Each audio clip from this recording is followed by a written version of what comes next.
आज हम डिटेल में स्टडी करेंगे प्लांट सेल और एनिमल सेल की स्ट्रक्चर। सबसे पहले प्लांट सेल में अब जितने भी सेल्स होते हैं इनमें एक आउटर बाउंड्री लेयर प्रेजेंट होती है।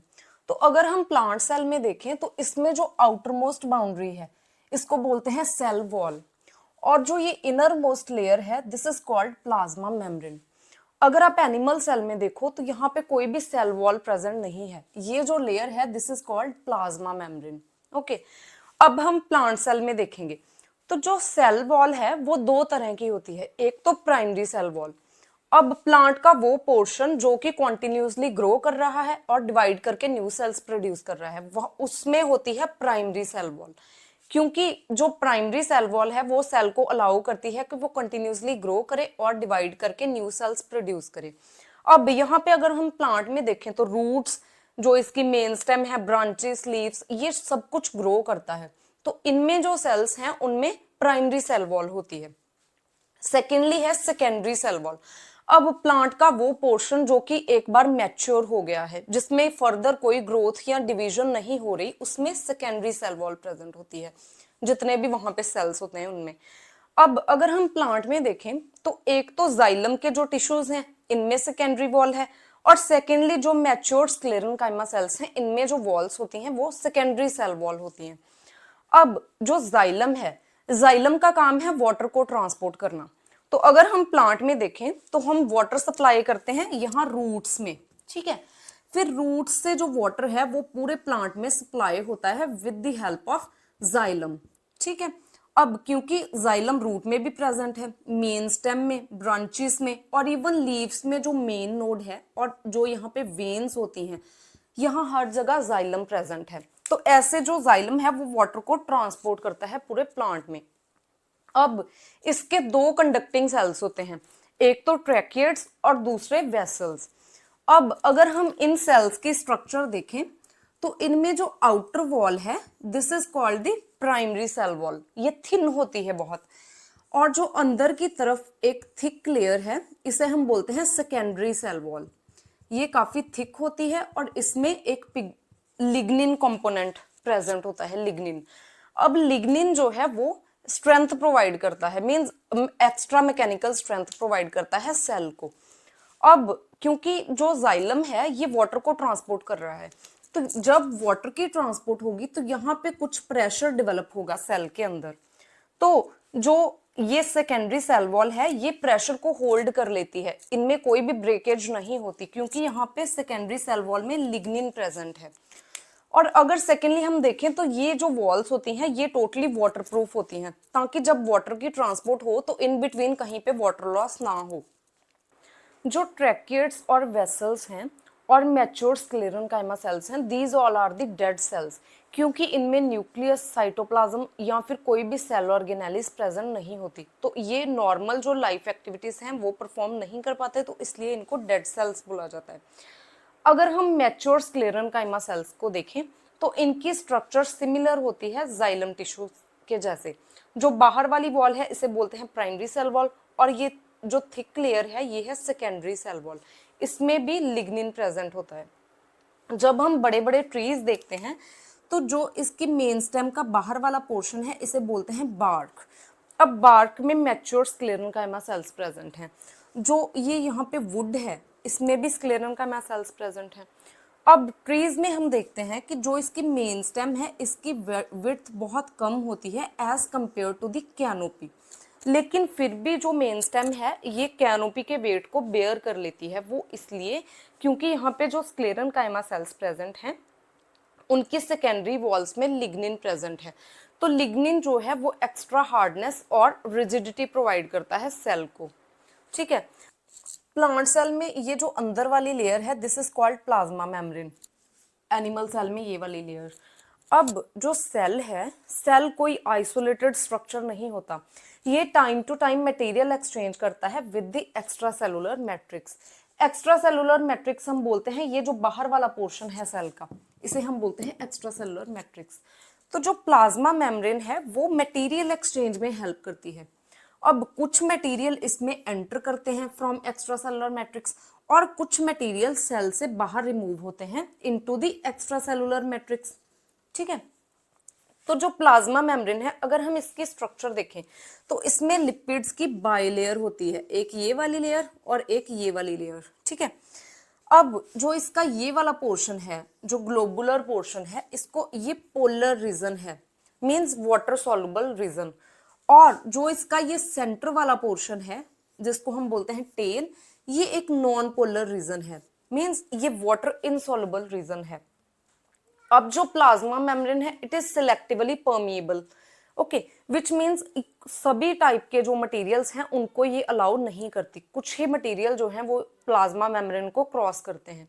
अगर हम पोलर मॉलिक्यूल्स में देखें तो जो वाटर है, water is the smallest polar molecule, so it can easily cross the plasma membrane. अब कुछ बड़े साइज के पोलर मॉलिक्यूल्स होते हैं, जैसे कि ग्लूकोज, तो ग्लूकोज जो है वो एज इट इज मेम्ब्रेन को क्रॉस नहीं कर सकता, क्योंकि यहाँ पे एक बहुत बड़ा नॉन पोलर रीजन प्रेजेंट है। तो फिर यहाँ पे मेम्ब्रेन में कुछ ट्रांसपोर्टर्स होते हैं, these transporters are the proteins, ये हेल्प करते हैं पोलर मॉलिक्यूल्स की एक्सचेंज में, ठीक है। अब जो कुछ सेल में कुछ आयंस की भी रिक्वायरमेंट होती है, तो आयंस के लिए जो ट्रांसपोर्टर हैं वो डिफरेंट होंगे, मींस कि ऐसा नहीं है कि ग्लूकोज ने अगर ट्रांसपोर्ट होना है सेल में और आयंस ने तो वो सेम चैनल से एंटर करेंगे, नहीं, ग्लूकोज के लिए डिफरेंट ट्रांसपोर्टर होएगा, आयंस के लिए डिफरेंट ट्रांसपोर्टर होएगा। अब जो सेल्स हैं, सेल्स में 70% लिक्विड पोर्शन होता है, जिसे हम बोलते हैं साइटोसोल, ठीक है। इस साइटोसोल के अंदर बहुत सारी सेल ऑर्गेनेलिस जो हैं वो फ्लोट करती हैं, जैसे कि माइटोकॉन्ड्रिया, एंडोप्लाज्मिक रेटिकुलम, गोल्जी या प्रेटस। तो cytosol plus cell organelles they constitute the cytoplasm. अब साइटोसोल प्लस सेल ऑर्गेनेलिस ये मिलके बनाता है साइटोप्लाज्म। अब जो पहले साइंटिस्ट थे वो एक और टर्म यूज करते थे, प्रोटोप्लाज्म। प्रोटोप्लाज्म बनता है साइटोप्लाज्म और न्यूक्लियस से मिलके, cytoplasm plus nucleus is called protoplasm.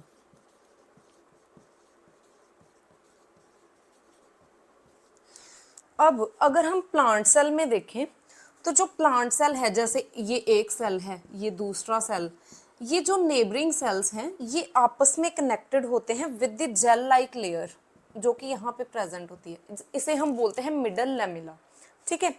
अब प्लांट सेल्स में यहाँ पे जो इसकी सेल वॉल है या मेम्ब्रेन है, इसमें पोर्स होती हैं, these are called the plasmodesmata.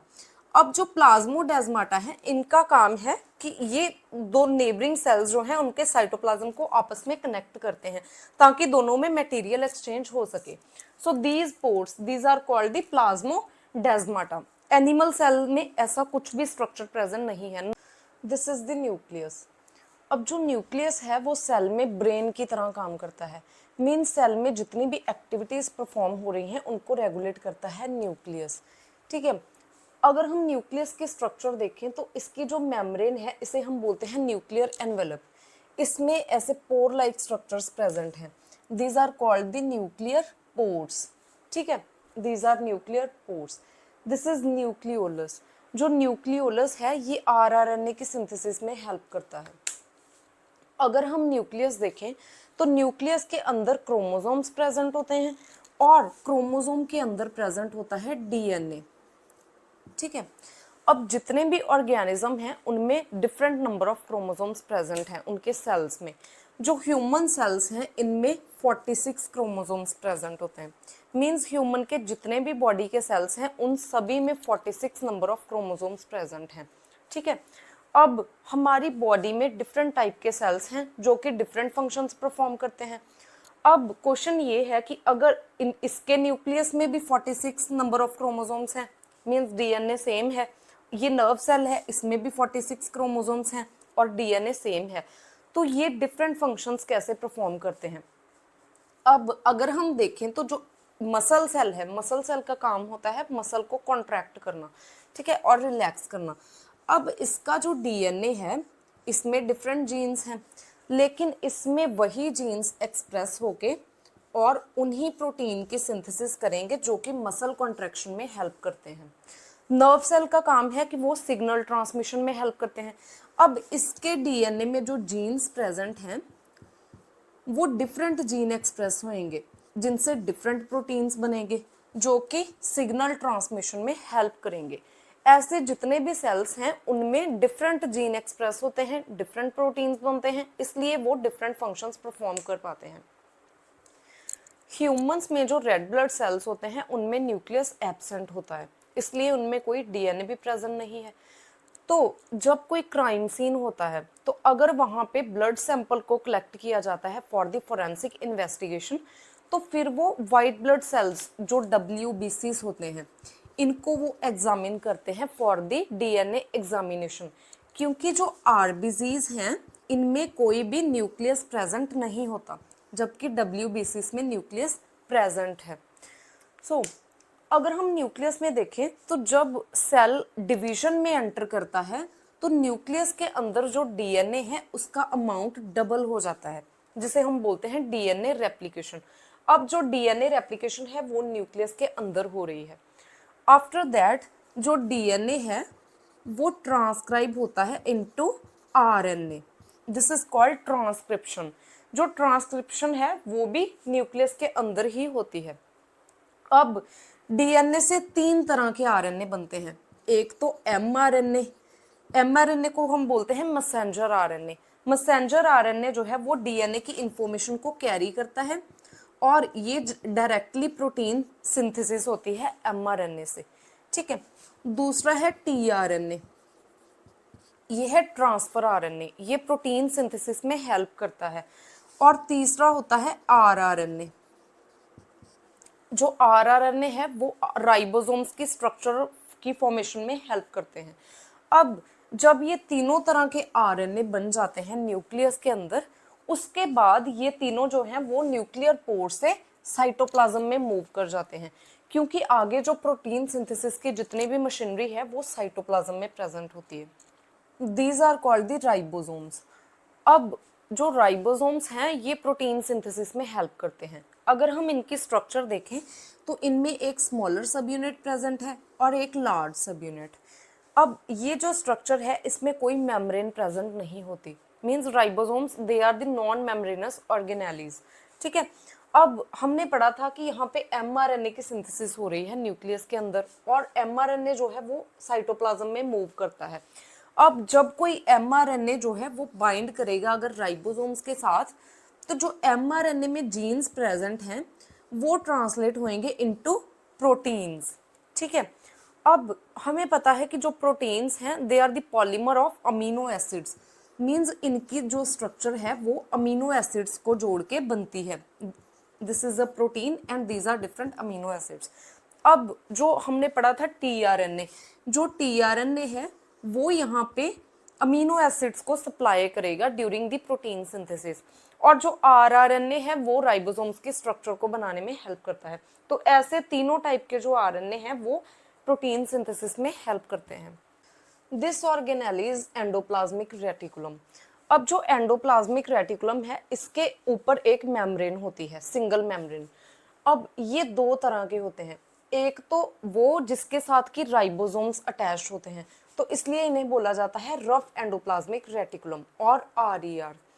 अब हमने पढ़ा था कि जो साइटोप्लाज्म में फ्री राइबोसोम्स हैं उनमें प्रोटीन की सिंथेसिस हो रही है, तो जो न्यूली सिंथेसाइज्ड प्रोटीन है वो एंटर करेंगे RER में और यहाँ पे उनकी जो फर्दर मॉडिफिकेशन होएगी, जैसे for example glycoproteins, they are the modified proteins जिनके साथ की ग्लूकोज अटैच्ड होता है। तो जो ग्लाइकोप्रोटीन्स हैं इनकी सिंथेसिस भी RER में ही हो रही है। अब जब एक बार प्रोटीन्स की मॉडिफिकेशन हो गई फिर उनकी फोल्डिंग होती है इनटू डिफरेंट स्ट्रक्चर्स, जैसे primary, secondary, tertiary, quaternary structures. तो जो प्रोटीन की फोल्डिंग है वो भी RER में ही होएगी।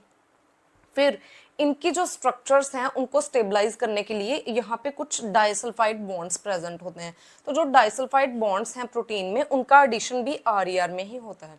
अब एक दूसरे तरह का रेटिकुलम है जिसमें कि राइबोसोम्स अटैच्ड नहीं है, इसे बोला जाता है स्मूथ एंडोप्लाज्मिक रेटिकुलम और SCR।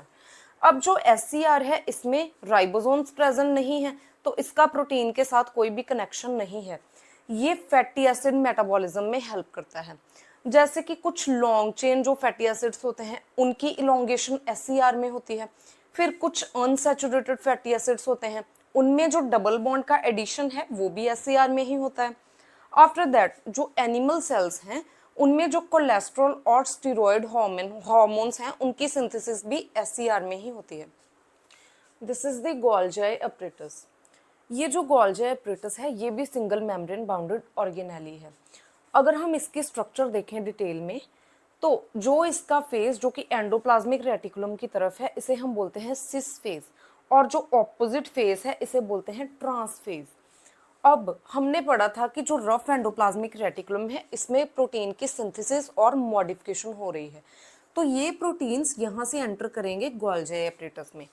और जो स्मूथ एंडोप्लाज्मिक रेटिकुलम है यहाँ पे लिपिड की सिंथेसिस हो रही है, तो ये जो न्यूली सिंथेसाइज्ड लिपिड्स हैं ये यहाँ से गोल्गी में एंटर करेंगे। फिर गोल्गी बॉडीज में इनकी फर्दर मॉडिफिकेशन होएगी into the glycoproteins and glycolipids. जब इनकी मॉडिफिकेशन हो जाएगी तो सेकेंडली जो गोल्गी एपरेटस है अब ये इनको पैक करेगा in the form of vesicles.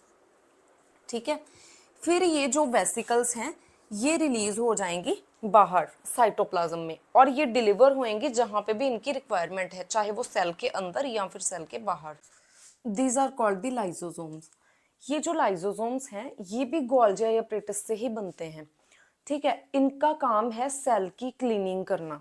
Means cell में जितना भी वेस्ट मटेरियल है, चाहे वो कार्बोहाइड्रेट्स की फॉर्म में है, प्रोटीन की फॉर्म में है, फैट्स हैं या फिर डीएनए आरएनए कुछ भी, वो लाइसोसोम्स में मूव होएगा और यहाँ पे इनकी फर्दर डाइजेशन या फिर ब्रेक डाउन होएगी। जो लाइसोसोम्स हैं इनमें approximately 40 different type of hydrolytic enzymes present होते हैं जो कि एसिडिक इन्वायरमेंट में अपना फंक्शन परफॉर्म करते हैं।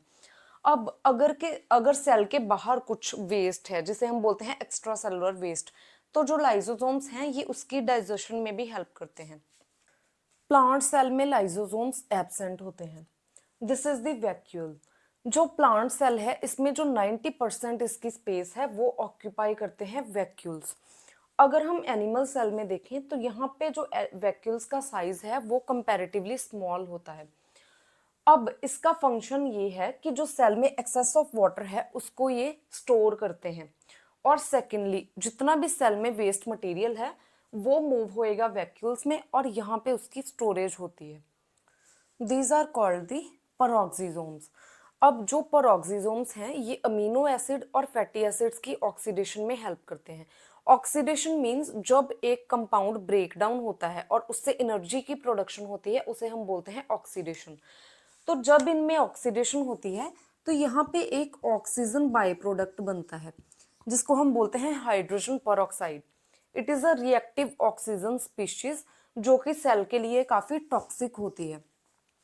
तो पेरोक्सिसोम्स के पास कुछ कैटालिटिक एंजाइम्स होते हैं जो कि इनको वाटर में कन्वर्ट करते हैं।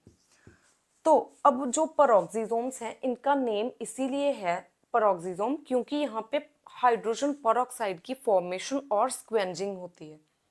This is mitochondria. अब जो माइटोकॉन्ड्रिया है इसमें दो मेम्ब्रेन्स होती हैं, आउटर मेम्ब्रेन और इनर मेम्ब्रेन। अब सेल में जो एनर्जी की प्रोडक्शन है वो माइटोकॉन्ड्रिया के अंदर होती है, इसलिए इसे पावर हाउस ऑफ सेल बोला जाता है।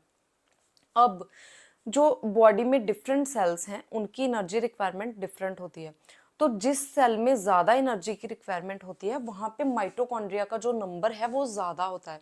फॉर एग्जांपल मसल सेल्स, जो मसल सेल्स हैं उनमें माइटोकॉन्ड्रिया का नंबर ज़्यादा होता है as compared to the other body cells. ठीक है, अगर आप एग्जाम्पल देखो तो जो लोग डेली एक्सरसाइज करते हैं या फिर जो स्पोर्ट्स पर्सन होते हैं तो उनके जो मसल सेल्स हैं उनमें माइटोकॉन्ड्रिया का नंबर इंक्रीज कर जाता है ताकि एनर्जी रिक्वायरमेंट्स को पूरा किया जा सके। और इवन जो माइटोकॉन्ड्रिया का साइज है वो भी इंक्रीज करता है according to the energy requirements. This is the chloroplast. अब जो क्लोरोप्लास्ट है इसमें भी दो मेम्ब्रेन्स प्रेजेंट होती हैं। जो क्लोरोप्लास्ट है ये लीव्स के अंदर जो मेसोफिल सेल्स होते हैं उनके अंदर प्रेजेंट होता है क्लोरोप्लास्ट। अब जो क्लोरोप्लास्ट है इसके अंदर एक ग्रीन पिगमेंट प्रेजेंट होती है जिसे हम बोलते हैं क्लोरोफिल। ये जो क्लोरोफिल है ये लाइट को ट्रैप करती है और फोटोसिंथेसिस में हेल्प करती है। अब दिन के टाइम जब लाइट की इंटेंसिटी ज़्यादा होती है तो मीजोफिल सेल में जो क्लोरोप्लास्ट है वो ऐसे साइड वॉल्स की तरफ मूव कर जाता है ताकि लाइट को अवॉइड कर सके। इसे हम बोलते हैं अवॉइडेंस मूवमेंट। जब लाइट की इंटेंसिटी कम होती है तो जो क्लोरोप्लास्ट है ये ऐसे ऊपर की तरफ मूव कर जाता है। इसे बोलते हैं अक्यूमुलेशन रिस्पॉन्स। तो जो अब क्लोरोप्लास्ट और माइटोकॉन्ड्रिया हैं, इन दोनों ऑर्गेनेलिज में अपना खुद का डीएनए होता है। These are called the microtubules. जो माइक्रोट्यूब्यूल्स हैं ये सेल के अंदर जो सेल ऑर्गेनेलिज हैं उनकी मूवमेंट में हेल्प करते हैं। अगर हम एनिमल सेल में देखें तो यहाँ पे प्लाज्मा मेम्ब्रेन में कुछ फोल्डिंग्स प्रेजेंट होती हैं कुछ सेल्स में, इनको बोलते हैं माइक्रोविलाई।